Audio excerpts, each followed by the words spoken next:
Ladies and gentlemen, welcome back to the Legend of the Traveling TARDIS. My name is Christian Basil. I am the showrunner and host of what's going to be taking place today. As you all may know, if you've been traveling with us for the past couple of weeks, we're moving forward to the 60th anniversary. But for us, we're going to go back to the beginning of where it all started in 2005. And that's the wrong banner, isn't it? It really is. I was curious as I'm looking. It seems wrong here, and that's what it is. Hang on a second. You never put that. So here, let's just get. That's the wrong banner. It really is. I wanted to say something, but I'm like, it probably would. There we go. We'll do that, and then we come over here, and let's take that. Get rid of that. There we go. Wait. No. Wait. That's the right one. That's the right one. I'll get rid of that banner. I'm adding this on. Yeah, trust me, we're professionals here. We are totally professional. We're professionals. I just forgot to take that. My bad. Tom mentioned it, and I didn't realize what he was saying. He mentioned it in the private chat there. I'm like, okay. No, this is. What are we talking about here? Yes, today we are going to be reviewing. As he fixes all that. Good evening. Got the air freshener. Got a fan ready for this episode. There you go. Thank you for, we were having some microphone delays, and I think Melanie had to dip out for just a little bit. I'm hoping she'll be back. Ladies and gentlemen, welcome to the Legend of the Traveling TARDIS, and we've got a special guest today, and we will be going over to your chat, so make sure that you're chatting. Today, as we move forward towards the 60th anniversary, we head back, taking the Traveling TARDIS back for our two-parter special, the review of Aliens of London and World War III. We are going to be visiting these two episodes together. As you remember them, they introduced us to Raxacorical Fallopatorius, which I've taken some time to get that straightened out. So finally I've got in and said, and the Slitheen. And I did not know that people get this a bit wrong. And if anybody wants to correct me on this, it's Raxacorical Fallopatorian. That's what the creatures are, the Raxacorical Fallopatorian. The family is Slitheen. Yes. So that's where we got a little bit on the mix-up out there.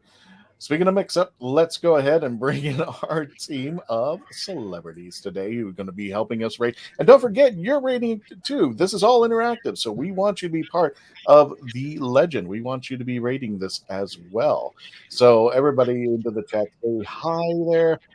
Thank you for joining us, and thank you again for so much for your patience while we were trying to get the audio stuff and apparently the thumbnail taken care of. So without further ado, yeah, that was a little embarrassing. Just a wee bit embarrassing. Oh, got some noise going on out there. So hang on just a second as we continue to take care of things. Hello, everybody. Let me go ahead and introduce the team. Let's go ahead and start off with the man himself, Dave Chapman, from the rathole.ca, and you've got something going on today, and I guess we'll be seeing a little bit of a video later on. Mr. Chapman, how you doing? Put that up whenever you like, Christian. Okay. But we got now I am in at the Gamma Expo. It's the Game Manufacturers Association. Last year I was here and kind of pulled in. We were doing the episode on Would You Rather Be the Doctor or the Companion, and I pulled in publishers. This year they've set up a media studio up away from the show floor, partly because the show floor opened about an hour ago, so it is crazy busy down there. Oh, wow. It's a little quieter up here, a little bit farther away, but we've got a nice background. I got a nice light. And last night was the announcements of the Origin Awards. And these are a variety of awards given out by Gamma. And the new one is for reviews. Okay, cool. So might as well do that now because we've got there. Finalist reviews. Board Game Quest by Mind Management Review. Grant Game Rex by Grant Creates Games in November. Grant Game Rex, the best of Origins game. Okay, I'm biased on that one. The rathole.ca, Doctors and Daleks, Player's Guide Review. The rathole.ca, Doctor Who the Role-Playing Game Review. Well, apparently I'm going to Origins now. So apparently I'm going to Origins now. That's in Columbus, Ohio in June. Cool. I've gone a few times, and it's extra. I'm extra happy to have our special guest on there. Oh, there we go. Nick, the both of those reviews that I'm nominated for also ran in his magazine as well as on the rathole.ca. Both of those are source books from Cubicle 7 games. And so that's extremely exciting for me. The imposter syndrome is strong. And yeah, I'll shut up and let someone else talk now. Okay, well, without further ado, that's a nice little segue out there. Speaking of which, let's bring in some folks we haven't seen in quite some time. We've got the lovely Mackenzie Floor. How you doing, Mackenzie, from the Right of Wands? Yes, and now also from XLG. I am a part of the XLG stream team. So we've got some Zero in the chat. So hello. Hello there. I see Zero. Now, what does that mean for people who are not much of the Twitch followers? What does that exactly mean? Well, we are a community by gamers for gamers. So definitely anybody that would like to join us are definitely welcome to it. We do have like a street team that specifically goes on Twitch, but outside we have a community in Discord where we talk all about games, and we would love to have anybody in there. We have actual channels for specific games, so like those reviews that Dave is talking about, he can even have his own channel where he uploads in his reviews in there. It's just more people are welcome, absolutely. And that's kind of where I've been. I went kind of like AWOL for a while. That's where I've been trying to build myself. Yeah, whatever. I see how it is. We get you up, we get you to your status, we get you there, and it's like, yeah, whatever. I don't know. Doctor Who podcast, whatever nonsense out there. But speaking of which, twitch.tv/Mackenzie Floor for the folks who are listening on our audio. Just in case you need the spelling, MacKenziefoohr.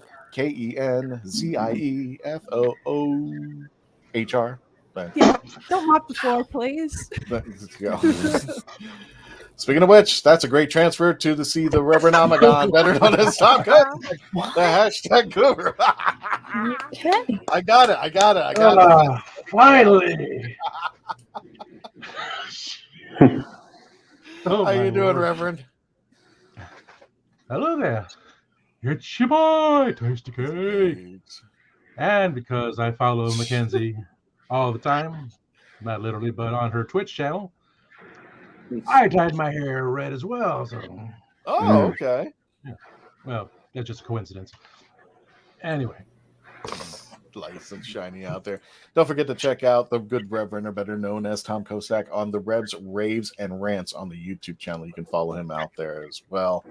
It's good to see Mackenzie and Melanie once again. That is a great segue. To bring in Melanie D. Ta-da! There you go. She's back. I'm back. I'm back. Both. She's back. She's bad, and StreamYard's got her. Yeah, sorry. Well, I'm back, and I'm back before, once we went live, I disappeared because the wonderful people from the Hanging With web show, Sage and Garrett, they helped me get my be able to get into here in the admin section, so that way I can help out with comments. Cool. That's why I had disappeared quickly, but I'm back. So I wasn't sure how much everybody noticed online, but ta-da! But yes, I'm also back from London. I'm back from MegaCon Orlando. I'm back from all the Star Wars celebration. So yes, here I am. It's I, and I'm still trying to decompress and get ready for, as you know how you take a vacation from work and then you're like, oh, this is wonderful, it's great, and then you get back and you're like, okay, here's all the stuff waiting for me, and it just negated all of it. Yeah, so I'm kind of still playing catch up a little bit, but I know you need a vacation from your vacation at work, and then it's some more time. Yeah. How was it? How was Star Wars Celebration? Oh, it was amazing. And I'm sorry, MegaCon was just really went whack out over there, and it's just like, geez. But it gave us a chance to take Dave and the Traveling TARDIS to actual Canada. I don't know if you got to see those videos that Dave got. Actual Canada. Actual at Epcot. At the Epcot. Did you get to see the ratings on what Dave mentioned about Epcot Canada versus Canada? Well, I mean, that's like trying to say the U.S. Pavilion from somebody that's from Arizona. It's very specific to what you only have a little footprint. So I get why he, where he rated what he rated, but it's also kind of dependent on what the theme is. So I don't know. I know other Canadians that loved it. So sorry, King of Canada, Dave Chapman. He didn't like the pavilion, but he liked the movie. That was just because that's because Martin Short is a treasure. It's not Martin Short anymore. It's not Martin Short. Not? How dare? New, completely new. Yeah, it's completely different. Muggy and lady. It's a guy and a woman who are narrating. They sound. I finally got my pass. So Disney had finally opened up passes again after COVID. They had put a little bit of a cancellation on renewing passes or getting new passes. So if like during COVID you were like, I'm just gonna let my annual pass renew. Not renew it. Eclipse rather. Like myself, we've been waiting for passes to open up again. So finally I can go back to the land of the mouse and see all the things I haven't seen in quite some time. Come on, Tron, I want to go on the Tron coaster. And you know what's interesting is that if you really think about it, I know Dave's not aware of it, but if you watch the video, the Canadian video, it harkens me back, and tell me if I'm wrong if you get a chance to see it, to the bickering couple in Horizons, if you remember those two. Oh, I never saw Horizons. You never saw Horizons? No, even though I'm a Florida native, I did not go to Disney until I was 19. So 99 is when I went to Disney. So there was a lot of stuff that I wasn't there for Orange Bird and Horizons and all that kind of fun stuff. So, no, unfortunately, I do not understand that. I do not get that reference. I'm sure you could find like the YouTube video on the ride itself out there. But without further ado, last but not least, we're bringing in our special guest, Mr. Nick Smith, bestseller, author, actor, filmmaker, and editor of The Cosmic Mask. And if you guys have been lucky enough, you've seen Dave and I actually contribute to The Cosmic Mask. How you doing, Mr. Smith? Thank you for joining us. We appreciate it. Thank you for having me. I'm so happy to be here. And yeah, Christian and Dave, you've written amazing articles for Cosmic Mask. It's one of the Doctor Who Appreciation Society's zines. You can read it for free online. And we have nonfiction, we have fiction, and lots of stuff about games. We love covering games. So yeah, that's been a joy to find out more. I've been a fan since I was 3 or 4 years old. I'm originally from Bristol, England. And so I grew up with it. My grandparents loved the show. My parents loved the show. It's kind of in my blood, family of blood. There we go. Who's your doctor? Who is your doctor? Oh, what's that? Who's your doctor? My doctor is Patrick Troughton. Woo, gotcha. That's awesome. Because everyone usually goes either like the 4 or 10, depending if they want to go new Who or old Who, and you going with Troughton's really pretty cool. Well, at least also it shows that you didn't grow up like stateside in the 80s where we only had 4. That was it. So pretty cool. Gotcha. Yeah, well, thank you. I can just watch him anytime. He gives me joy, the kind of joy that we see in the Ninth Doctor in these stories. Hello, Catherine. Not just that excitement of being alive and exploring. Oh, is Catherine responding to mine too as far as the second Doctor? Awesome. All righty. Yes. Well, let's go ahead and bring the team in, and thank you again, everybody, for joining us. Just a reminder, we are going to be reviewing 2 episodes that were back to back during the 2005 run, and if I'm not mistaken, let me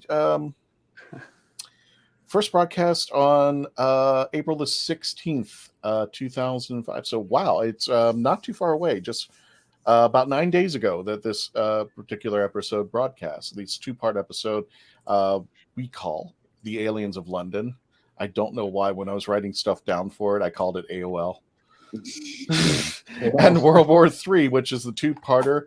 Yep, that brought us, I guess we can say it, the farting aliens.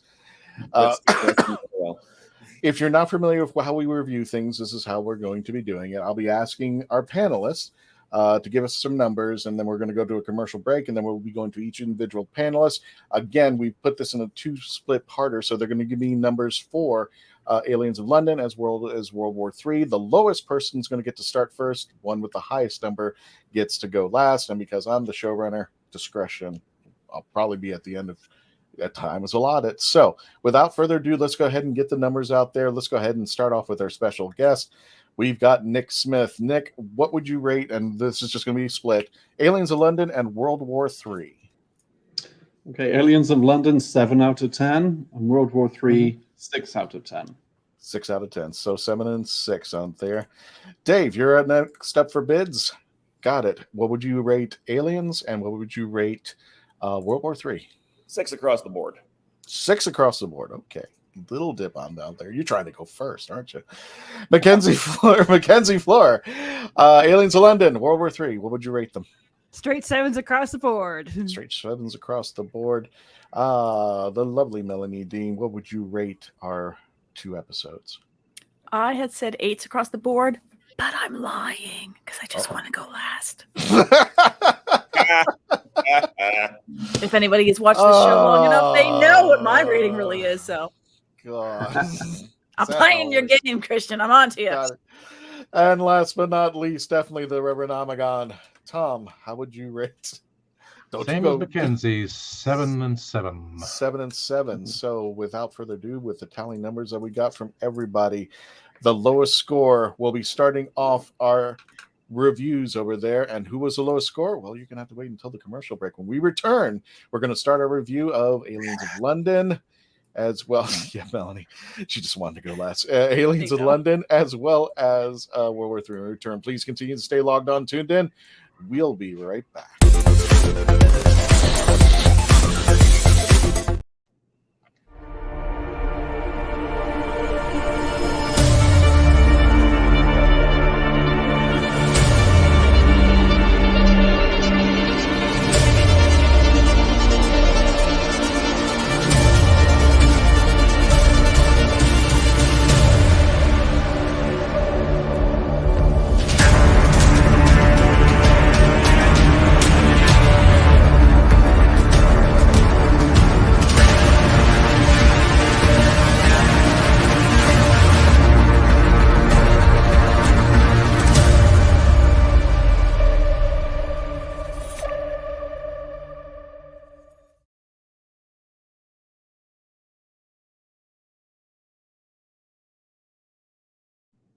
We are a touring acoustic duo crashing kitchens around the country. We go from house to house every Friday night and we create music, we create food, a good time, we stream it live and we do it for free. So now we're just really kind of like trying to develop it and build a community group that people believe in, then they'll help us.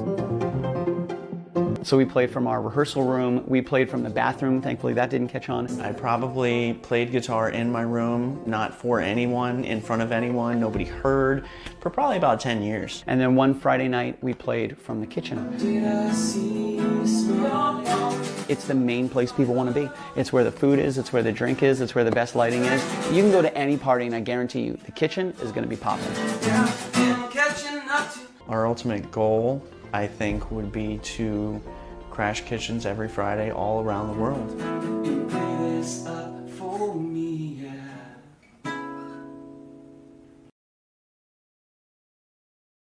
Meet the Doctor. I'm the Doctor. But not the one you were expecting. All right, sexy. It's time to go home. Doctor Who Velocity. Streaming now. Oh, brilliant! It's hard to believe that in the 56-year history of the greatest sci-fi television show in the English language, there has never been a fan guide to Doctor Who.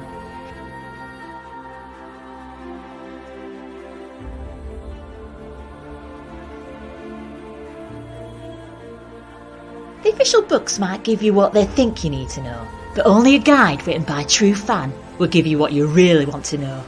Join Whovian, the brilliant Mackenzie Floor, as she takes you on an intensive journey inside the world of the first female Doctor. In the Binge Watcher's Guide to Doctor Who, Season 11. Right, let's get a shift on. Don't jinx it, Dan. God, this is... The buttons seem to be not so sticky this time around. And then I got to Mackenzie's commercial, and then it went... So, like, dang it, don't jinx it out there.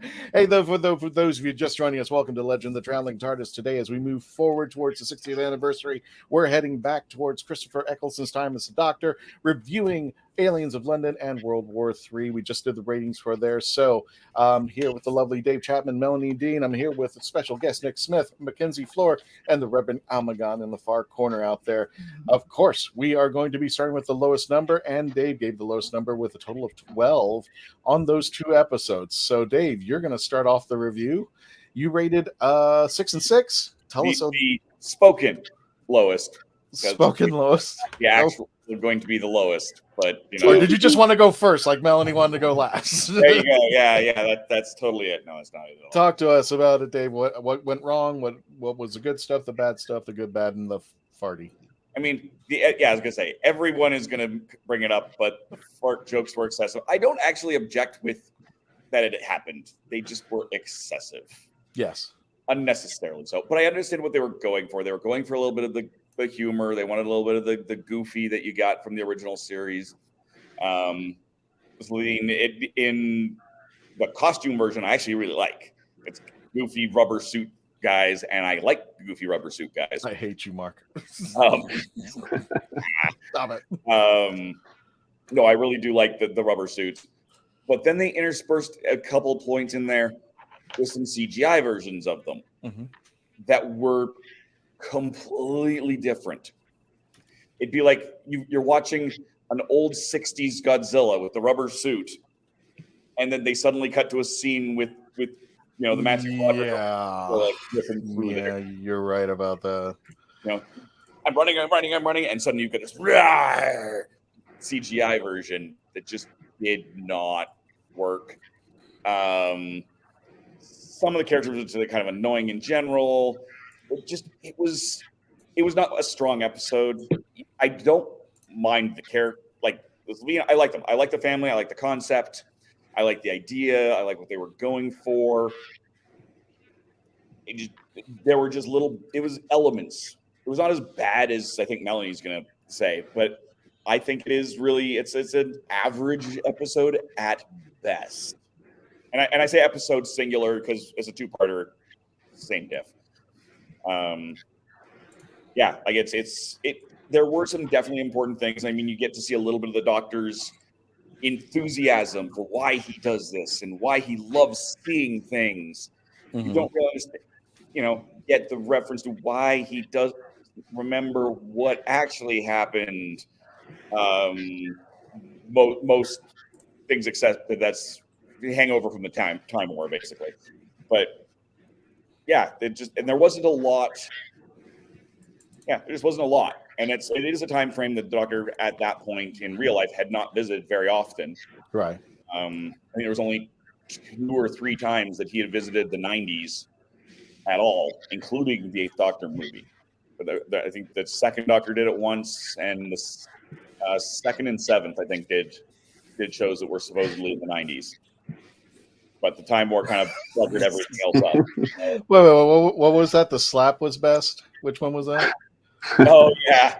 Okay, I will accept that Jackie slapping the Doctor was something else as well. But honestly, I just don't like her character. She's annoying.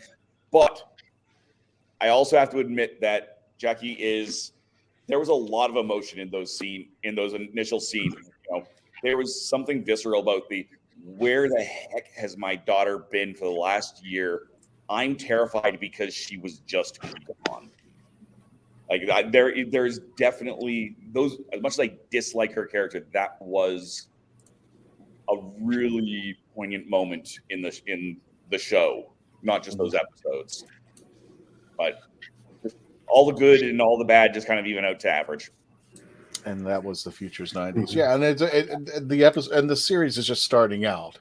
Exactly. And it's very odd that the 3rd episode and all this was going to the 4th and the 5th episode was going to be about farting aliens. And I'm just like, why would Russell T want to go in this direction? Why would anybody want to take a chance and go into that direction? But I wonder if it wasn't written as episodes 2, 3, because it was definitely, I didn't like Rose for the same reason. I just didn't like what they were doing with the Autons. I didn't like the Rotten Robbie version of Mickey. I just, it has similar vibe for me. So I'm wondering if it's just a matter of, and again, as you said, it's just restarting. They were still trying to find their space, find that happy medium between what had come before and what they might possibly, because they're not sure, want to do with it. Gotcha. Alrighty. Well, Dave, thank you so much. Thank you for your input on that. That was awesome, brother. The next person with the lowest score happens to be our special guest, Nick, with a 13 total. 7 and 6 is what you gave it. Tell us about those 2 episodes. Where did it work? Where didn't it work? And what would you do to improve it if this is the case? There's a lot to say about these stories, but definitely the show's finding its feet. It's trying to catch our attention. It's bubblegum Who. We've got all these bright colors, almost over-the-top characters, the bug-eyed monsters. Really saying, hey, look at this, have fun with it, enjoy it. And it works on that level. I gave Aliens of London a little bit higher score because of the cliffhanger. Very exciting to have a cliffhanger, with these 45-minute episode chunks. We get our classic cliffhanger with the triple threat. So we've got 3 different kind of problems that need to be solved. So that's, very exciting just to show the possibilities of that. We don't just have to have one-off stories. We can have multiple and more complex stories as a result. And talking of complexity, we've got the family elements as well. We see the Doctor in a domestic environment, with the whole family around him, a human family, and he's not comfortable. That kind of sets things up for later episodes like The Lodger, where he's trying to fit in with humans. But also we've got the Slitheen family too. We've got these aliens who don't just want to invade. They have a different dynamic. They kind of bicker with each other. They care about each other a little bit, and they want to make money. So they're trying to do something different with that. I did really like the fact that Rose has been missing for a year, how much the mom cares. It gives Jackie something to do, and it creates some great dramatic conflict at the start of the story. The effects are wobbly. They're more like a kid's show, like My Headmaster is an Alien, that kind of thing. And I definitely see those layers. We've got the farting for the kids, the baby face monsters, but also we've got those more complex levels for grown-ups. And that's why you can watch the story more than once and get more out of it. But overall, it just seems really hyper-real, especially when they're on the rooftop. The sky behind them doesn't look quite right. And are they really on the rooftop? It does feel like almost like they're going beyond reality. And then they kind of play with that, with the pig in space. Pigs in space! They have They've got a spaceship crashing. So really they're playing with what we expect from a sci-fi story and what they're able to produce with the funds that they have. Yeah, we could tell that it wasn't, a big budgeted production from the BBC. It was what they had at that time. And of course, the story calls for these monsters that, if you look at them, I agree with Dave. If you look at them, you see them in one scene where they're just like, ah, la, la, la, la, la. And the next thing you see their CGI, and they look like they could run 10 times faster than the la, la, la, la, la, la, going across the room, which I know what they were trying to do, but do you think they couldn't match them up? Yeah, they couldn't match them up there. But here's the thing I've always thought about this, and especially revisiting this particular episode. Do you think it was intentionally meant to be this camp? Just to be silly to try to attract people? Or do you think we're just starting off? We know we're starting off. Or do you think it's a combination of both? I think it was playing with the fact that we knew Doctor Who might have ropey effects, or it might be a bit silly sometimes. Yeah, go with it. Have fun with it. Why not? But also saying that we can do a bit more. We can go beyond those expectations as well. Gotcha. And, just kind of placing it more in the real world. I said the look of it is hyper real, but we've also got lots of details. I think Mickey puts his trainers out on the balcony to air them off at one point. You see these little domestic moments, people popping their head through the hatch to the kitchen. Reminds me of my Nan. She used to do that. Yeah. And, references to 9/11, the weapons of mass destruction, something crashing into Big Ben, terrorist acts, blowing up number 10 Downing Street. It's really trying to, although it's silly and camp on the one hand, it's also rooted in the real world on the other. I love the neighbors who never are seen again. They were just like a big gathering, and then they just disappear, and we never see them ever again. Yeah, one kid who was the doctor's trying to watch the TV, and he's playing with the remote and jumping around. The doctor's trying to get the remote back, but yeah, I do see the conflict where the doctor's trying to say he doesn't want to be domesticated, and here he goes. He's kind of forced into it. Especially Jackie and Mickey are now making their way into the TARDIS now. Mm-hmm. So they're finally getting to see the reality of how the Doctor affects them. But now they're also getting to the point of the danger that the Doctor can be as well. And we're going to see that later in World War III. But, now we've got the warning signs of what it is to be in the Doctor's world. We're seeing through Clive's eyes, back from Rose, the Doctor brings death with him wherever he goes, and it's being exacerbated. Now it's leaked into Rose's world, where Jackie's involved, where Mickey's involved, and everybody else is kind of involved, and it's bled out as far as its influence into the real world. I mean, the crashing of the spaceship coming down, and now it's in her world. And I do love I don't know why, but there was kind of like, I wouldn't say I was. It turned me off from Rose, but there was one thing where she keeps thinking that like when she was on the ship, she was on in the end of the world, that she was like the last human, and then she's walking around thinking, I'm bearing this burden that I know everything, and then all of a sudden the ship flies over and she goes, oh, that's so not fair. And I don't know why it kind of turned me off. Is why would you think you're the only person who has seen this? But that's the only question I had for that out there. All right, we got a little more time. So without further ado, thank you so much, Nick. Because Melanie wanted to go last. We could probably give her the whole end of the show out there. Let's get to the chats. Actually, yeah, Catherine, Jessica, in that office says, I like the term hyperreal. Oh, okay. Yeah, let's get to the chats. I haven't checked the chats. Like the red shirt. He's dead, Jim. Wait, wrong show. Nice. Absolutely nice out there. I've read the character who ended up being the Prime Minister, this Andrew Morris, and based on Boris Johnson, who was seen at the time as a silly figure. Now, before we get to I'll have Mackenzie start off over there. I noticed something about the. You know what? I'm gonna save it just in case Mackenzie brings it up. So I'll bring Mackenzie up since we got a two-way tie, and we haven't seen her face in a while. We love her. Mackenzie Fleur, you rated this 7-7, total 14. You were next up. You tied with Tom. What are you doing, Tom? There you go, Mackenzie. What did you think about this episode? What was good? What was bad? And what could be better? Well, I'll be honest. I don't like most of Eccleston's episodes, and these are two that I actually tolerate and I like. So it's like I'm kind of the opposite here. I fixed it. Well, in Mackenzie's defense, I don't know either. So I mean, overall, as an era, I had nothing to do with that. All right, unlimited power. Little tiny box. Unlimited power. That was Melanie's version of trying to throw my wasted action because in StreamYard none of the actions work. So that was the equivalent of that.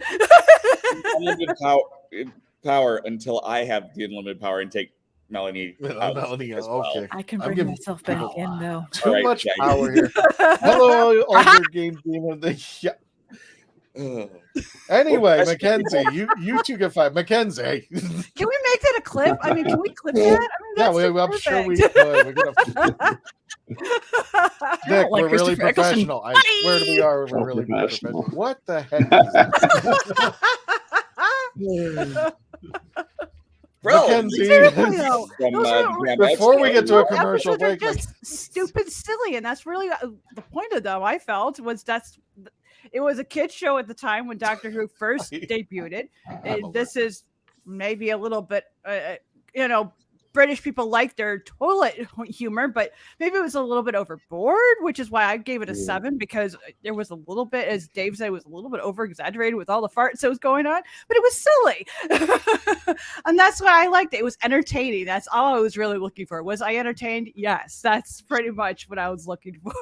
Those costumes when they changed out from their human form was just, it was horrible. You could totally tell that it was just the zipper in it. It just it looked terrible. It was not believable at that point. All right. But I have to agree with Tom. He said waiting for the potty commercial. Yeah, that's appropriate. Hello, our Candyman from the UK. Doctor was originally a children's family show. Maybe it was trying to gauge its audience this is the 3rd episode trying to review, as adults might be harder to try to see if it's through an 8-year-old kids. Exactly. And that might be trying to bring in some nostalgia from, because we were all adults then. And where's Doctor Who going to be able to bring in that same audience from back then? This was a good episode to test that. Absolutely. And that is the incredible chore that any showrunner, no matter, whoever takes on Doctor Who, they have that encompassing thing. I've got fans from 1963 and I've got fans now to 2023. So I mean, this is a really hard stretch to entertain all that. You got people who would see this and go, you know what, the black and white episodes are just as good. So I mean, this is it was really hard, because where do you ascertain how much influence that they had from the budget, how much of the creativity, and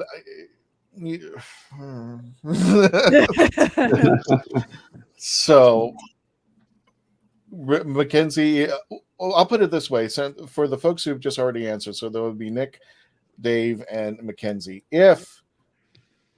And we'll go to the commercial break. If you had a chance, now that RTD is back, would you revisit the Raxacorical Fallopatorians at all, or is this something that should stay in 2005?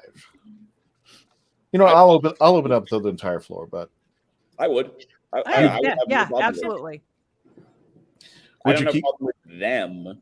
Yes. I have a problem with their rubber suits. I think that was one of their better That's parts. the whole issue I had, was the rubber suits. Oh, I don't like. I like the rubber suits. Spoiler alert: they do go back and revisit them. Right. They do. Well, I'm referring to I'm referring to now, if he had the chance, and one episode coming up for. And he absolutely can, because remember, Slitheen is a family name, so it was was just them that were hell bent on ruling. Blah blah blah blah blah blah blah. So they could revisit the species itself. Absolutely could. And who knows, the Raxacorical Fallopatorians are probably the nice folks. You're just showing off now. Yes, I am. Anyways, but that is fine. Speaking of showing off, we're going to go on a commercial break. When we return, wrapping up anything that Mackenzie has at the last minute, then we're going to go over to Tom. Melanie, is 20 minutes enough? Well, we'll return, and we're going to get to your chats. And when we come back, please stay logged on, tuned in, and become part of the legend. We'll be right back.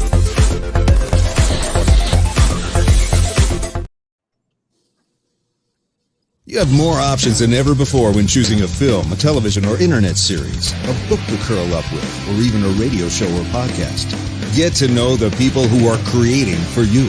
The Hangin' With Web Show, hosted by award-winning author and journalist G.W. Pomacher, is the internet's fastest-growing web talk show series.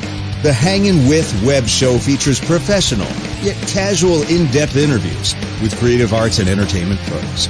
Meet the people behind a digital revolution in creating more quality content than ever before in the history of media. Find the Hangin' With Web Show on YouTube, Facebook, or Twitter, or simply go to www.hanginwithshow.com. That's www.hanginwithshow.com. Hi, my name is Jamie Engel, critically acclaimed author of The Toilet Papers, Places to Go While You Go, a short story collection suited to match your bathroom needs. Only have to go a little? No problem. I've got stories under 1,000 words for you. Far from poopin'? I've got you covered. With stories over 5,000 words to keep you occupied, while your latrine stays occupied. And that's not all. The Toilet Papers is endorsed by the fine folks from Squatty Potty, the stool for better stools. But don't take my word for it.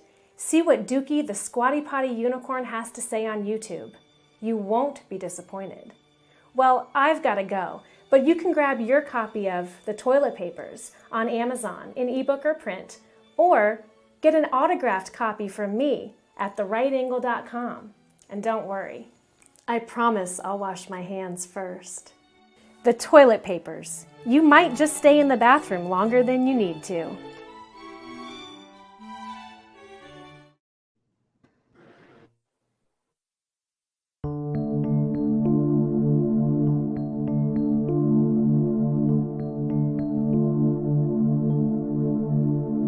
Sweet dreams they blast on me inside my mind. Chance my truth, twist the past, my memories are fading fast. Am I still missed?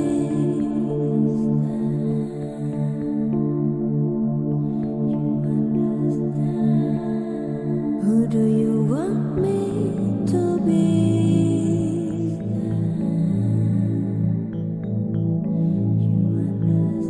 Am I still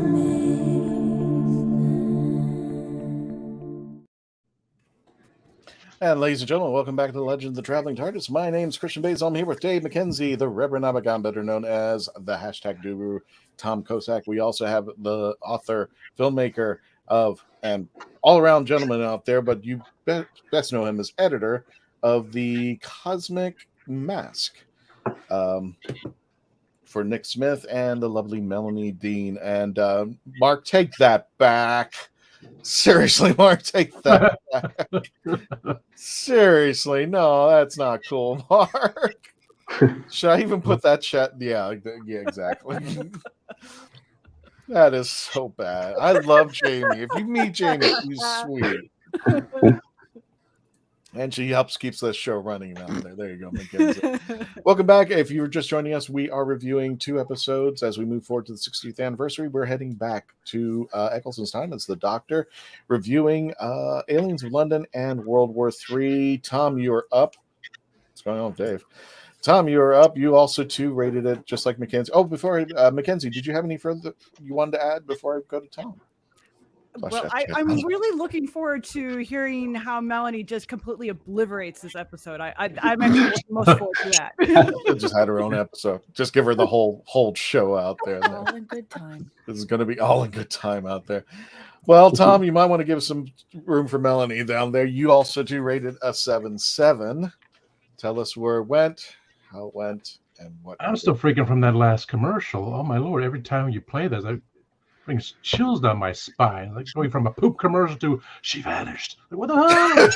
Right. I can't control who advertises. You need to flip them. Make it so that you end up on a happy note, not on a depressed. Okay, fair enough. Okay. That's fair. I'm gonna go drink now.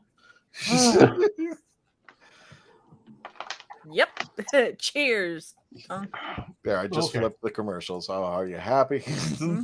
That's sweet. Tom, 7.7.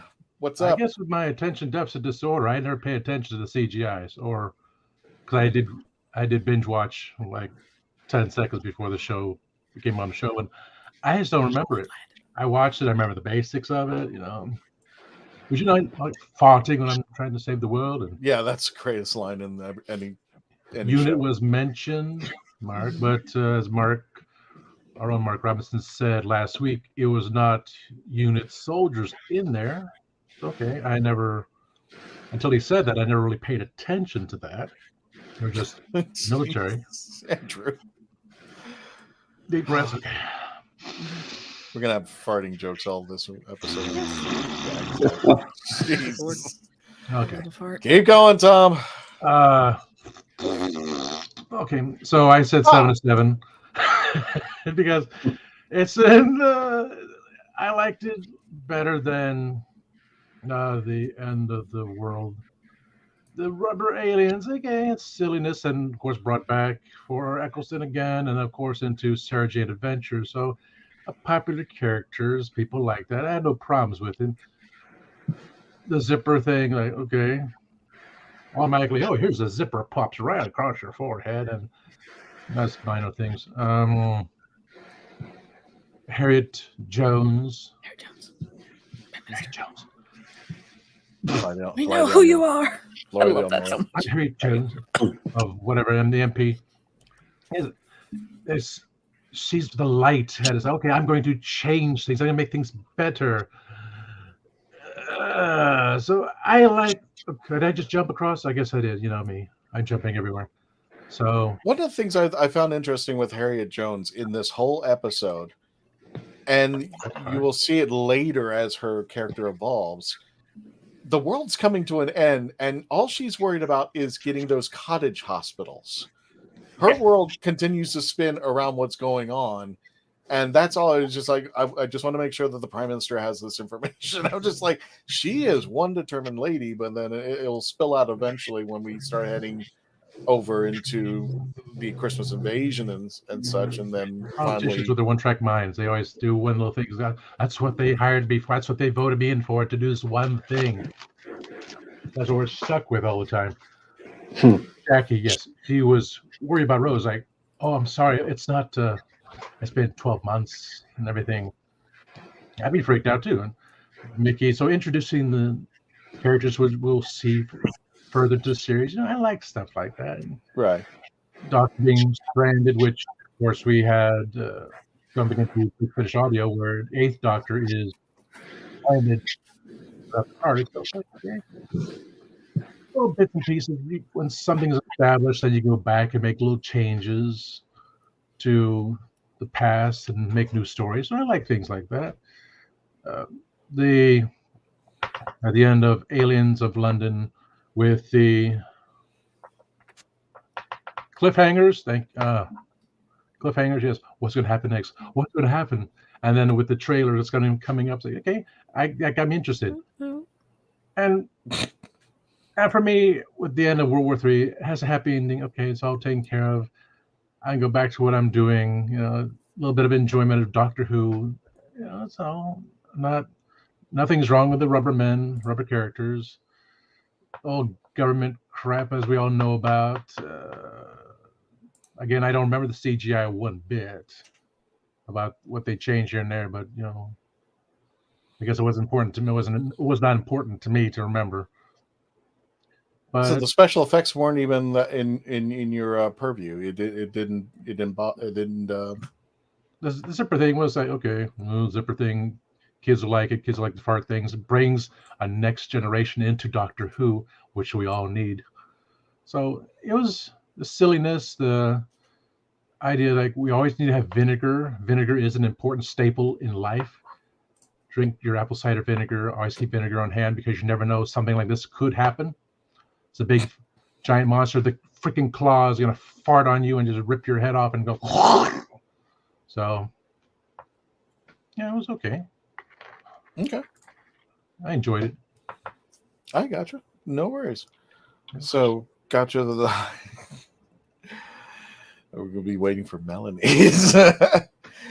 I got Melanie. I saw some pictures that you uploaded. Did you want to do this now, or do you want to wait until the after party? Yeah, it could be after party. Okay, you can be after party. Melanie, you gave it the highest score, and I know that's a lie. What would you have rated this? Farting Monsters. Oh, 4 and 4. 4 and 4. Okay, so you 4 and 4. 7.5. I doubled it. I made it nice by doubling it. But yeah, 4 and 4. So not 4 8 and 4. Gotcha. 8 would have been the combined. No, it was 4 and 4. Gotcha. So you waited till last to talk about what you thought about this episode. Because I didn't want to start off just ranting about how bad this is, and then make the rest of the cast here, all the rest of my fellow panelists, have to. Yeah, no, see, it's better. Seriously. Well, that's how it works. We get into the bad stuff, we get the bad stuff out of the way, and then we start going into the better, and then we try to see if there's there's some give and some conversation about maybe somebody saw something that I didn't or we didn't eviscerate. But 4 and 4, go ahead, girl. You wanted the platform. Here we go. I didn't rewatch this. I didn't have to.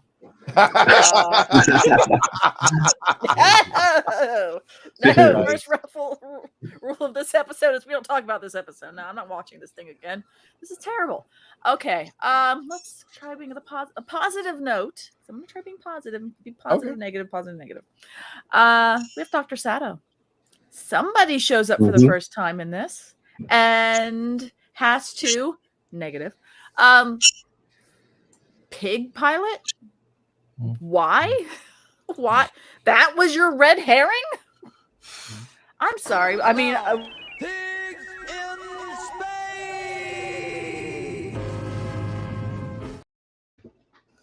Really? Yes. Perfect. Perfection. Oh. Perfection. Where did that come from? That was Dave Chapman being awesome. Seriously, that was. He knew I was going to leave with this damn pig. I mean, honestly, it's squealing. This was going to be the literally. It wasn't just the red herring of RTD and the brilliant writers of the show going, we're going to make the audience think it was a pig and it was pigs in space, and then the Slitheens are going to show up. No, that was actually the plan of the Slitheens. They had the space pig thinking, oh, these humans are going to fall for the space pig while we, in our dastardly deeds, do, take over and all that. Space pig? Really? Okay, we'll leave the space pig alone. Let's see. What else can I go on about? We'll go ahead and address the big fart in the room. Wait, farting.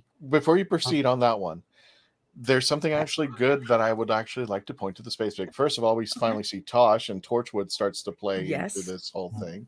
And her little autopsy. Also, I'll give credit where credit's due, because this is a testament to Eccleston. I thought it was acting, because he really took that space pig, and when he finally gets shot by the military, he felt bad for that piggy. Right. Because he realized, wait a minute, this is just a genetic pig. This is just a pig. Why murder a pig? Right. So yeah, no, that's another good positive note on there, and showing that the immense empathy that the Doctor does have on something that on the surface you can easily dismiss and say, oh, it's funny, oh, it's it's nonsense, all that kind of fun stuff. And I will, because the writing is nonsense for a space pig. But he was genuinely upset. He was just, why did you kill it? And that's going to be a tenet of the Doctor that you're going to going forward. Of he's always going to bring up those kind of the big. He's going to help write a lot of people's moral compass on that. Why are you doing that? Why was that your gut reaction was violence, and that stems from fear? So, okay, bravo on that one. I was going to go right into the farting part. Oh, good. I just wanted to bring that up there. One portion when it comes to the farting monsters that I think a lot of people forget. Nobody's on set. It's not like somebody's on set. It's not like it's Nick Briggs sitting there with his little Dalek thing going, making his little voice and acting along with the actors. Right. No one's sitting there farting while everyone's doing the fart, is acting. A lot of those extra farts and everything was added in post. So yes, you're going to have absolutely a few of them that are going to be scripted, because Eccleston's going to have to say, can you please stop farting, and these kind of things. The actors are going to giggle here and there and all that. But they really, whoever was in that editing suite, now, which makes me wonder if it was RTD sitting there next to the editor going, the sound editor going, it'd be good right now? More farts. We need to add more farts. No, not that little one. Go with the juicy one. Yeah, that one. Do it again. 3 more, and then the other one. Okay, now let's move on. They just kept adding them, and honest to God, for me, sometimes when it comes to comedy, hitting the same note over and over and over and over is genuinely kind of funny. If the repetition can sometimes make people start getting into laughter. It's kind of like how sometimes laughter itself can be very infectious, not because maybe the joke landed or it was okay, but one person laughing for a continuous amount of time kind of becomes its own earworm, and then it gets you to giggle. So maybe he was thinking, okay, well, we're going to keep hitting this joke hard, and eventually it's going to land, and people are going to kind of like loosen up and really get into it. I didn't. When I first was trying to go through Doctor Who, I turned it off. This episode, and then I tried it again, and then turned it off on the second one. Wow. I couldn't get through it. I didn't think it was funny. I couldn't get past the farting. It was just too campy, and I just turned it off. And I'm grateful that I went back and went, all right, I'm going to persevere and get through this. But yeah, the farting really, really, took me out of it.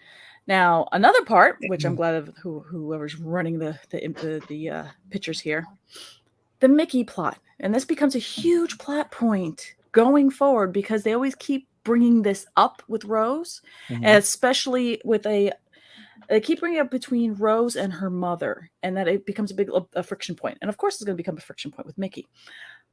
Rose goes missing for a year. They think Mickey killed her. That is insanely messed up. That's got to cause a lot of just grief and emotion. And what he even says that they brought him into for questioning, and that they were planning on trying to put him away, or they really thought that he murdered her. And then they're going to keep going with, oh, but they're together. But they're still, here and there, they're still kind of on again, off again. And, what? If she went off with the doctor or whoever, and I'm Mickey, and then I'm being detained and questioned, and people actually think that I killed my girlfriend, I don't want anything to do with you anymore. I'm sorry. That's insane. So from a writing standpoint, I really did not like that. And that they keep bringing that up, and somehow it's lighthearted. And maybe that's a part of the 90s where we didn't really think about, it's the funny kind of abuse. It's okay. This kind of stuff is just kind of, it's a funny little thing that everyone thought, and we're moving on. Try writing that right now and say, oh yeah, we just thought he killed her, but they patched it up and it's fine. It's good. The mom is they're thick as thieves. It's like she adopted him as a son. That part really got me. And going forward for this season and even into the Tennant season, with them kind of going back and forth with, oh, well, that maybe she loves, maybe she loves the doctor, maybe the doctor loves her, maybe there's no, all that kind of trying to create a triangle. I never was in on that triangle from the very get-go with, you try to do, you did my boy Mickey wrong, and thinking that he got, he tried killing his girl. That, see, everyone's quiet right now. When no one's laughing, this is not, I told you should have. Well, no, I see your point of view, and there was yeah, also right? something about this that because I saw some other things in there. First of all, there was a development between Mickey and Jackie post Rose coming back. In fact, he ends up trying to save her life, and they're trying to figure out how to kill the Slitheen, and then they, by off chance, figure it out it's vinegar, and then now they're working together, which kind of goes into the end of the episode where Mickey has control of the missile that's going to blow up his girlfriend and the doctor. And there's always that little thing in the back of my mind. It's like, he was very, I also know that, it's either this or this. And that is the question about the doctor's lifestyle. When you go into the doctor's world, he has to make all these decisions when nobody else can. And that's what he's trying to impress on Jackie. And the doctor admittedly goes, I could save the world, but lose you, Rose. And this was something I think they were trying to leak into a little bit. Yeah, it did come out as camp, and I think that was the only way to do it, because another way around this, it would have been way too dark. And that's I think my biggest issue with this episode is it didn't strike balance. The pendulum swung so far from very dark to, add some more farts, that'll balance it out. And I think it it detracts from the story. It didn't. I didn't like the timing because of that. So it was very. It's 2 episodes and it's extremely hard slog for me to go back and watch. I don't find any enjoyment in it. No, that's fine. But we at least got to meet this young lady. I was very happy that we had her on the show, Annette Badland. So I hope she's doing great, and I hope she's doing well. We wish her come back soon. Oh, she's going off. Right now she's doing so many things for like Airbnb and Ted Lasso and all this other kind of stuff. Follow her on her socials because Annette is amazing. She's taking on. And honestly, when we come back and when we revise her story coming back, honestly, not a big spoiler alert, it's my favorite episode of Eccleston's. It'll be a 10. You'll know it'll be a 10 for me. Gotcha. Well, folks, for those of you who are watching us, are listening to us on our audio, thank you so much for joining us. We are going to go into our after party. Stick around for you get a little bit of an extra. For those of you who are interested in what I thought of the episode, stick for the after party out there. If you're listening to us on... There we are. If you're listening to us on... Whoopsie. If you're listening to us or if you're interested in listening to us, you can always join us on iHeartRadio, sci-fi.radio, download the app for free, Odyssey, Spotify, Spreaker, Podbean, Player FM, wherever you listen to your favorite podcasts, you can listen to us. But if you want the full range, don't forget to go on Facebook.com/The Traveling TARDIS. We are halfway to 68,000. We're getting there. A lot of you have signed up, and thank you so much. And we can't wait. Exactly, Nick. We can't wait to get to the big 7. We're hoping to do it before the end of this year, but it's been a little slow down. As soon as Shooty and David come back for Doctor Who, I'm sure that's going to be taking off. Don't forget, if we've earned your subscription, please go ahead and do so now. YouTube.com/The Legend of the Traveling TARDIS. 30,000 people strong and climbing, as what I can see here. And of course, if you want to help us out, and if we earned your respect as far as the episodes and what you like here, please make sure you like, share, comment, subscribe, and you can always chat with us post the episode. You can always comment about an episode. We'll always be around to come out, and if you see like this episode after the premiere and you want to write something down, we will respond. Trust us. And I will go off further. Believe me, I have more content we can deal with. So if you want to just contact me, let's go. TikTok at The Traveling TARDIS out there, and as you've seen in our ads for Worlds Apart, there is the ad and the referral code to go to doctorwho-worldsapart.com/r/4276. And who knows, later on when we start moving with the Worlds Apart team, that you will be seeing us playing more games, and there might be something special going on. But the Fat Viking and I, we're still working on that, so hopefully you will get to see more stuff. Again, for those of you who are watching on the video, if you want to stick around for the after party, please do. We've got some additional content. But those of you who are listening to the audio, we thank you so much. Catch us. Gotta follow. Great stuff. Thank you so much. Absolutely. Please stay. We're just going to end the audio version. And for everybody who's still watching on the YouTube channel, the Facebook page, wherever you're watching, stand by. We'll be right back.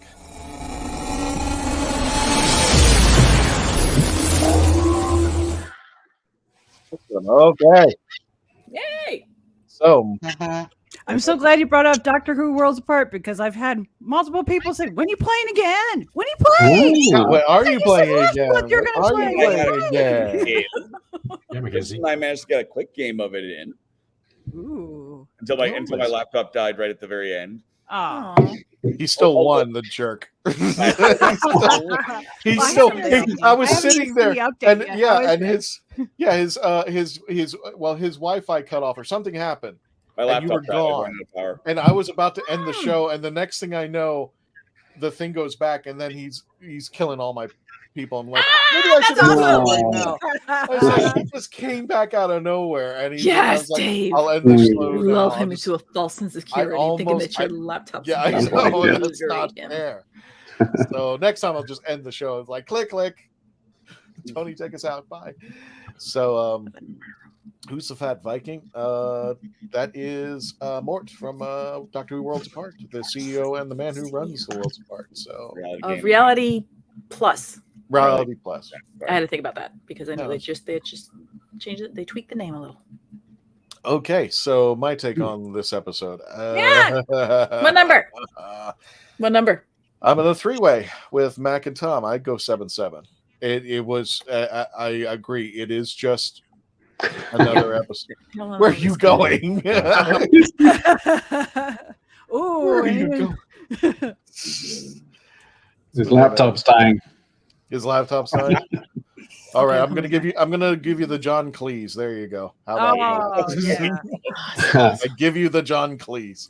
Hey, Christian, how many hours were you in line for that? No. Say it. Say it, because I have my own MegaCon. I'm not exaggerating. I would say about between 3 and 4. Not exaggerating. Long enough that I had to do 99. What do we got there? What do we got? By myself. Oh yes. I painted this in line. Wow. Because I just brought canvas, so it still has to be stretched. But I literally painted this in line to get Hayden's autograph. Wow. I had already did the blacks. I already knew what I wanted to do, and when I handed it to him, I had paintbrushes stick. If I have wet paintbrushes, I tend to stick them in my bun so that way I can't put them anywhere else. And I'm like handing it to him, and I have paint all over myself. I'm like, just don't touch your face. He's like, why? And I'm like, it's wet. It's like, oh my god. I'm like, yeah, just right here wherever. That's awesome. So that was my MegaCon thing, waiting in line for an hour and a half. An hour and a I finished half. the painting, so that was kind of cool. Wow. No, I'm not. You know what? Hang on. I'll move you over there.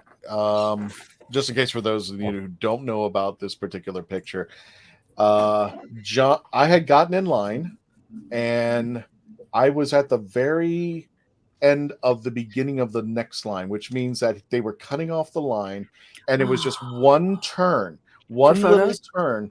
What's that? For he went photos? over the photos. So it was just one. If you've ever seen the line, it's just like this one little. I would say about what, like 30 feet. That one little. If you're as old as me and you've ever played the game Snake, it's that. Yeah, it's just one little gooping around, and then he went to do the photos. So I waited and waited and waited, and then all of a sudden the guy comes up and goes, "Oh yeah, he went to lunch." And I was like, "Oh, gotta eat." No, I'm not complaining about that. I know, but just still like, you're like, yeah. So we're going on to like 90 minutes, and I'm watching the clock. And I'm like, oh, my panel's coming up, and all of a sudden, I'm like, oh, I gotta get going. So as soon as I get to the front of the line, the VIPs come up. And the VIPs started coming in and started doing their own thing. And then I finally get to the front, and surely enough, the panel starts. And all that was our good friend over here. Hang on. Whoop, wrong one. Wrong one. There we Keep go. going. There we are. Dave Chapman ran the whole panel by himself while I'm still waiting in line. Which And day was the that? time, it's just going on that. It was Sunday. You were running amok, getting ready to leave. Can you hear me now, Andrew? Someone said I had no audio. I don't know if it's working now. Very fine. It's a little muffled, but we can hear you. Now, can you hear me now? No, that's fine. So I waited and waited and finally got in line. And the first thing he does, he looks at it. He doesn't even have a clue to what this thing is. And I said, John, you were in Doctor Who. I mean, you don't remember? And he goes, oh, no. And then he grabs the TARDIS and he holds and he starts to pose with it. And I said, John, no, that's not what you do. And I said, John, no, please don't pose with it. Next thing I'm also beginning to know, I guess his entourage, his family was, and I understand why they did it. They were kind of like, you're not going to sell this online. I was like, no, I've never told them. I would never do that. And I said, I'm just like, believe me. And I literally pulled out my phone, went through the page, and showed them all the celebrities that we've taken a picture with out there. So there's Your John. mic went weird when you were looking up, so you couldn't see us kind of go, So I don't know if you've got a headset mic or what's going on, but make sure that you're Oh, my mic went. Hold on. Yeah, it's just that you're fine now as long as you're looking. Yeah, we can hear you. Yeah. Oh, okay. We can hear you, but you just all of a sudden just Oh, okay. Because I turned my head out there. So It's like you're trying to tell us a secret without telling us the secret. And we were all like communicating like it's just our girl secret here. Anyway, So the families tell me, you're not going to sell this online. I was like, no, I'm not going to sell it. And I pulled out my phone, showed them all the celebrities that had taken picture, and they got it. So John says, well, what do you want me to do with it? And I said, do what you do best. He put it on the table, and that's what came out right there. it's exactly. And I said, John, you just made my day. Everything was said and done, and the panel was ending. So I ran all the way across the hall of MegaCon to get to Dave, who was just ending the panel by himself. Oh, no. So I'd say... We all took a moment to make fun of Christian. So another moment, because we spent several moments making fun of Christian over the previous hour. Well, I didn't show anybody this picture yet, but after almost everything was said and done, I did get one more doctor. So Gates is another doctor. Totally worth it.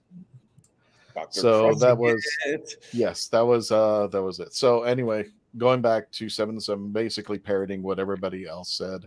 It was a very campy show, but it did kind of harken back to Classic Who, which was campy to begin with. But I do think when you start to weed out the silliness, you start to see actually some good stuff. The relationship that you begin to see with Mickey, and how he's going to develop over time, that he's not Mickey the idiot anymore. But this is where the foundations of that started, and Mickey's going to be a lot more than what he is. Jackie's going to be part of the Doctor's world, and she's going to be a lot more than what she is.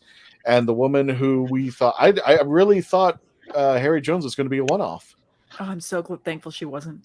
And she, I forgot the actress who plays her, but magnificent job. And I'd love to see her when she finally comes back in the Christmas Invasion and at Journey's End, when her character flourishes out there and becomes a staple of the government, but also a warning. Penelope Wilton. Oh, she's a fantastic. I don't even know why I don't remember her name. I know, my brain just went by.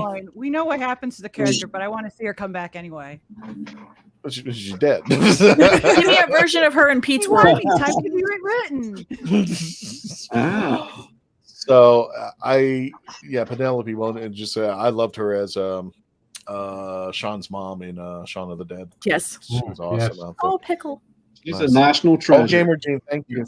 Yeah, absolutely. And I had my misgivings about the pig, but I really saw something about that, because the people, the aliens who created the pilot pig, made this joke, and that was disheartening, especially when it comes to Eccleston. I really think he tapped into something really good, because we see the pig and on the lab table, and the pig finally gets shot and everything, but we finally see that moment where the Doctor's showing through that everybody else was seeing this joke, but the Doctor saw compassion. And that's where I think we are seeing Eccleston flourish, to his character, that we see more of the Doctor post-traumatic syndrome, but he's starting to develop his sense of importance. When I used to talk about at panels, the Eighth Doctor to me was the romantic, while everybody's walking by that pile of snot on the floor. The Eighth Doctor's looking at it and seeing pure beauty. And that's the compassion I think that we see in the Doctor. What we see as peripheral, or something that's not in our capacity to see right, the Doctor sees it and has compassion for it. So even though that was a kind of a weird thing, I thought it was something special that really brought out Eccleston. And you could see that he could have taken it either way, but you could really see what a determined actor he was to flesh out his own Doctor. You also started seeing more of a relation between the Doctor and Rose, because now again Rose is now in Doctor's world, whereas she traveled with him in this particular episode. Now she is a part of events that his world's bleeding into hers, because now we've got a crashing ship above our heads. I think my favorite scene was when Jackie slapped the Doctor. But that's what started the domestication of the Doctor into the Tyler's World. It's not one of the greatest episodes in the world. Will I watch it again? Yeah. Do I want the Raxacorical Phallopatorians to show back up? Yeah, of course. I think they could really do some serious things. And I wouldn't be surprised if RTD did bring it back. It was his monsters to begin with. I don't know if the farting thing will continue on out there. But yeah, it would bring in Margaret, who we will see later, and I don't know no spoilers to the episodes out there.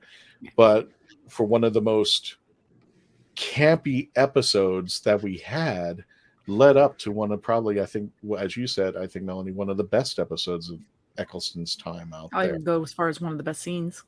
Definitely one of the best scenes, and that was because Annette is an exceptionally wonderful actress, and yeah, those two played it off so well. The thing was, we had to sit through this to get to here. Yes. And I actually appreciate it more that we sat through this to get through here when we get to eventually Boomtown and the story of Margaret's take when we revisit the Slitheen family. When the Muppets take It was called Oxygen? The Muppets Take O2. The O2 is the big... okay. Oh, okay. When the Muppets Take O2 show, they did the Pigs in Space with the Doctor, both Tennant and Davison. And now, Pigs in Space!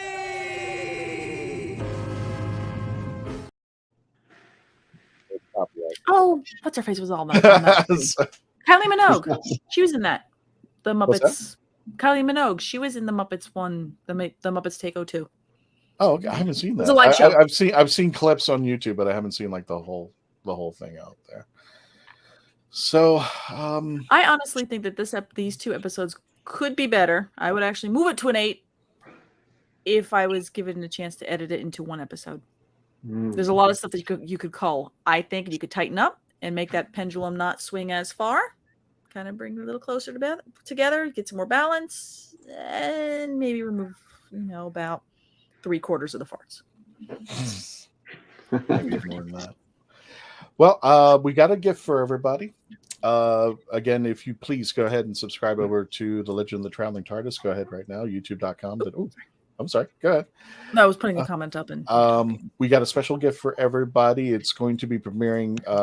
We have a playlist that Simon does for us. It's called Simon Says Sci-Fi Vlogs. And we're going to premiere it in this episode, but it will actually end up in the playlist this coming Friday.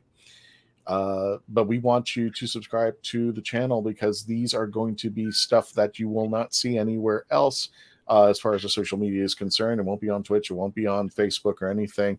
So without further ado, I'd like to bring Simon on for his upcoming episode of Simon Does Squidward.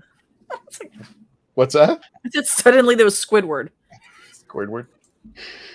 So, ladies and gentlemen, here is Simon Fisher Becker, better known as Dorian Moldovar from the 11th Doctor series. And take it away, Simon.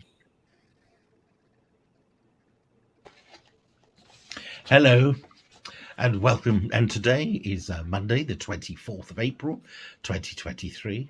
And this is my Simon Says Sci-Fi for the Legend of the Traveling TARDIS. And this vlog is called Avoiding Collision. There've been lots of speculation about planet Earth being hit by an asteroid or a meteorite. And this has caused a lot of excitement amongst certain people, as well as superstition and conspiracy theories. There, of course, have been a lot more nocturnal meteor showers, and we see them, of course, because for some reason the skies are much cleaner than they have been in recent years.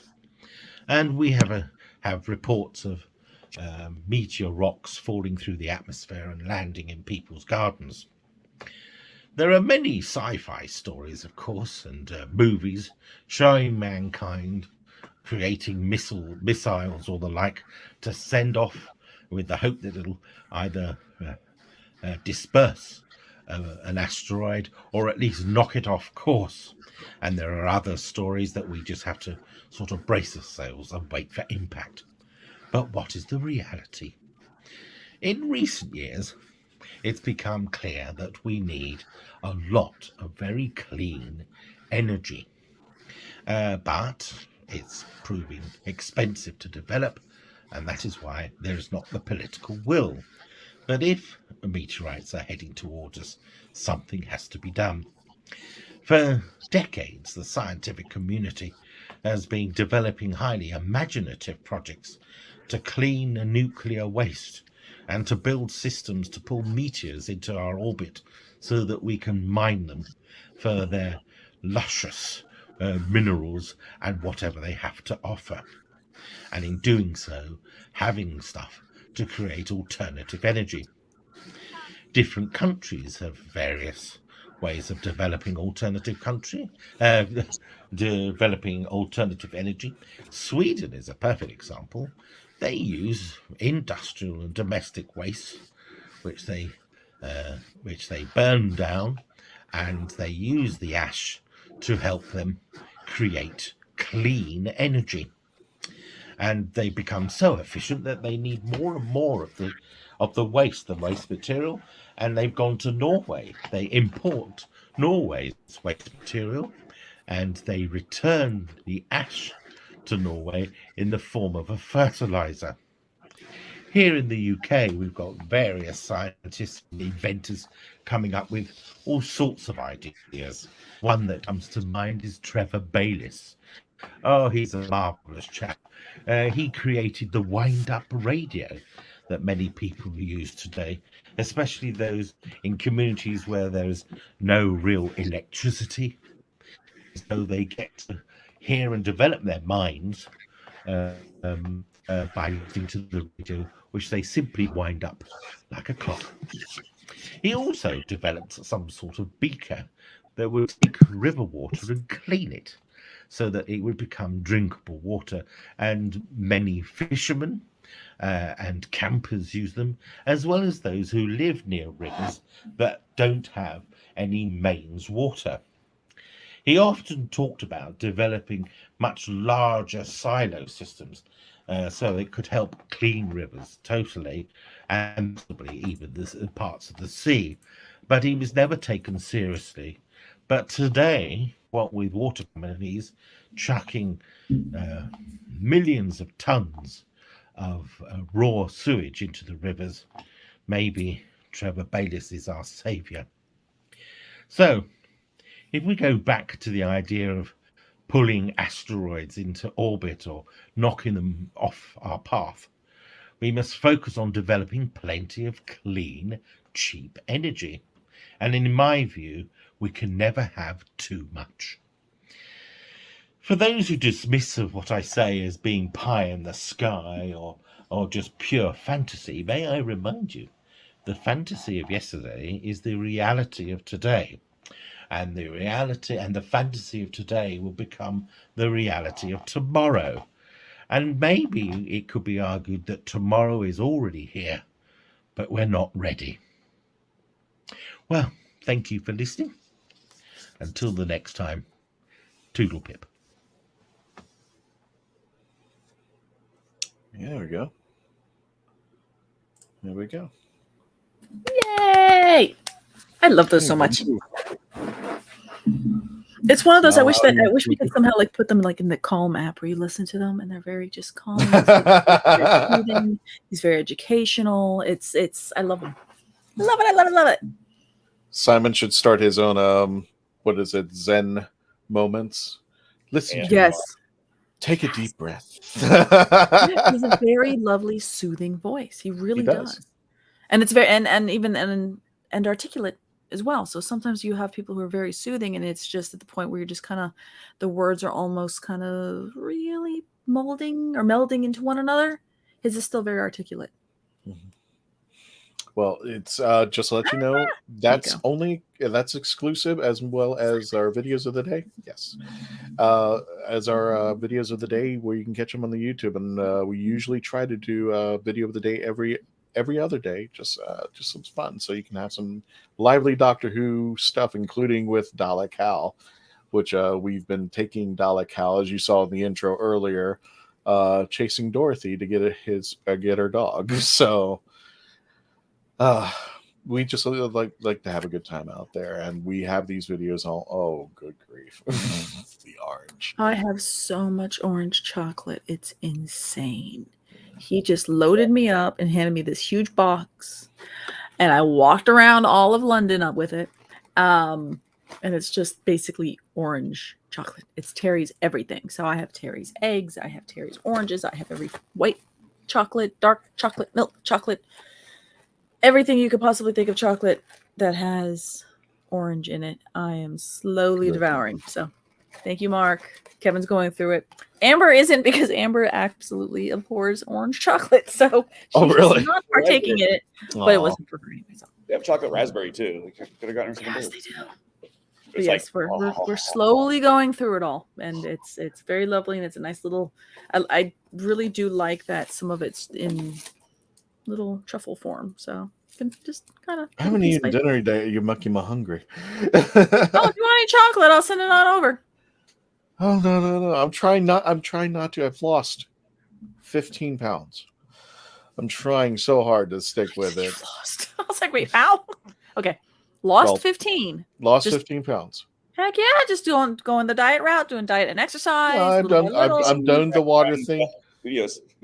Chrissy's making fruit shakes every morning, and I'm just limiting what I got. So I'm trying very hard to. Good on you.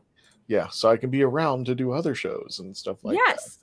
Speaking of be around to do other shows there, we are coming up to the end of the show. So our special guest, Nick, please tell us where you can find where you are at, where we can find where Dave and I have written stuff. Again, this is best-selling author, actor, filmmaker, and editor of The Cosmic Mask. And how is that in relation to the Doctor Who Appreciation Society?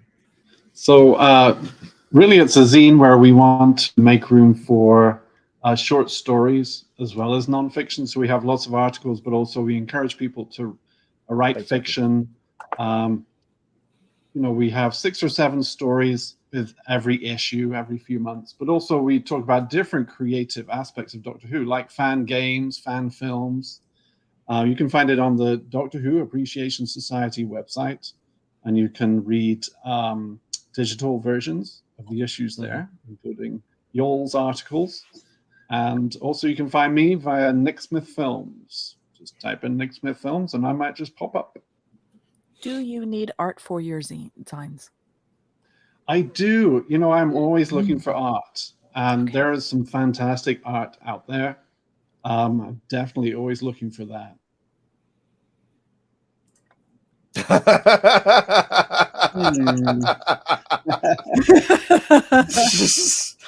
Well, Barman's not up there. Did that? The Outer Power strip there, Nick. She's got a plug. There you go. Plug.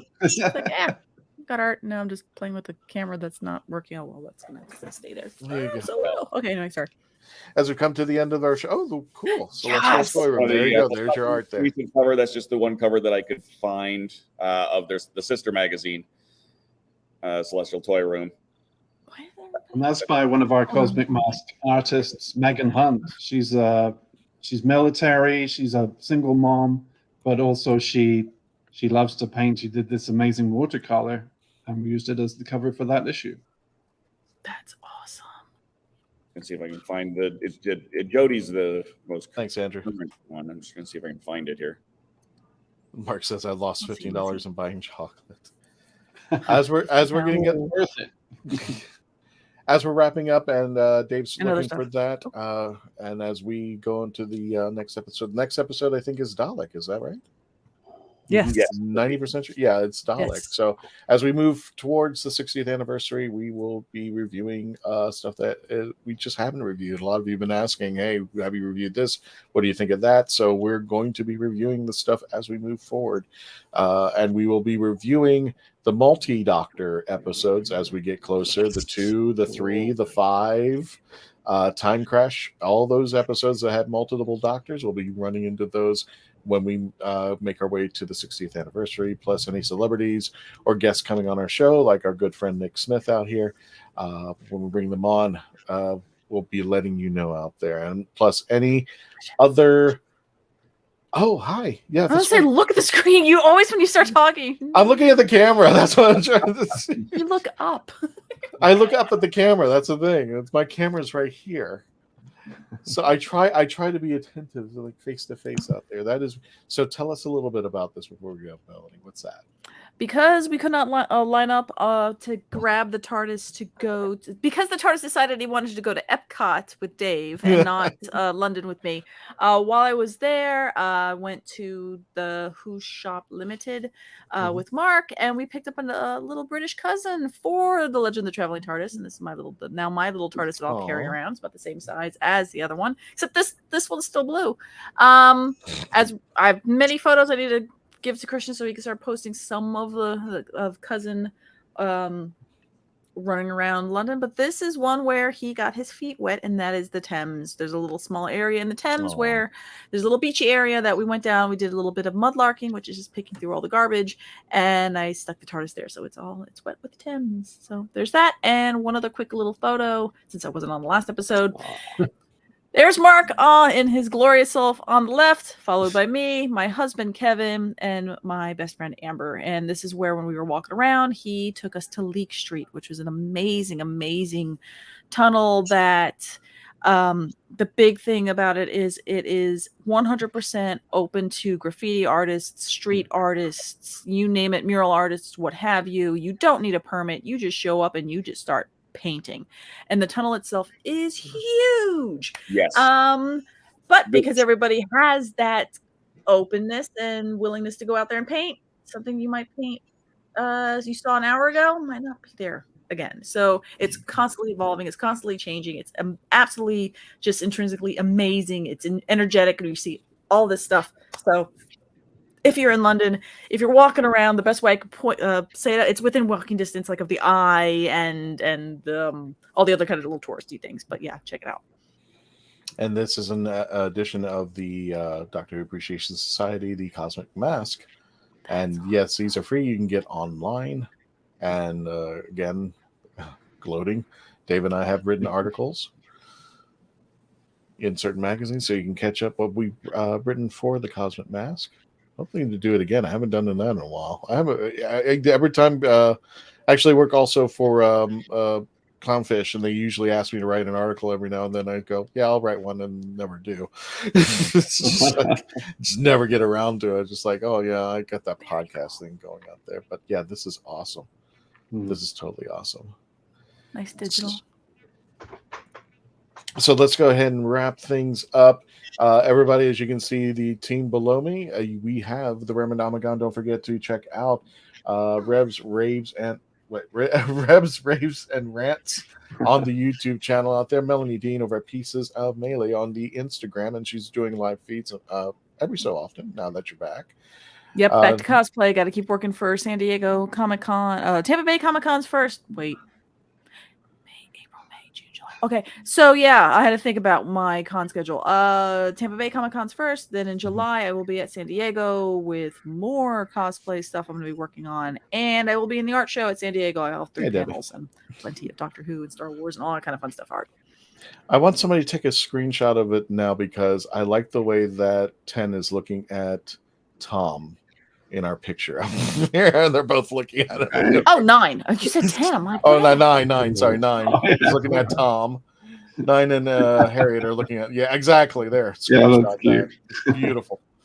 Don't forget also twitch.tv/Mackenzie Flores, also the Right of Wands, and the I almost said the Hitchhiker's Guide, the Binge Watcher's Guide, the Binge Watcher's Guide to Doctor Who, and Dave Chapman over at the rathole.ca, and of course Nick Smith over at Comic Mass. Check him out over there. Thank you all for joining us. Don't forget to say goodbye on your way out. Please stay safe. If unless anything changes next week, we will be reviewing Dalek. I really wanted to read that. Hey, Debbie.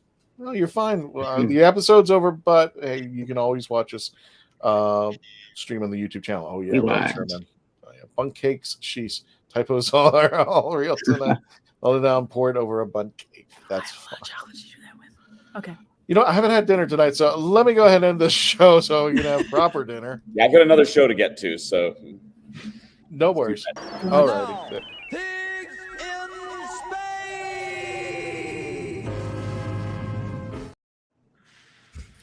that. Tom, take it. Never not old. What is that? See, that's when a joke keeps hitting over and over and over again, and it's absolutely hilarious. That's a version of that. Exactly. Already know. Tony, take us out. Thank you all. Please stay safe. Don't forget to say goodbye on the way out. Thank you for joining us, and we'll catch you next week. Become part of the legend.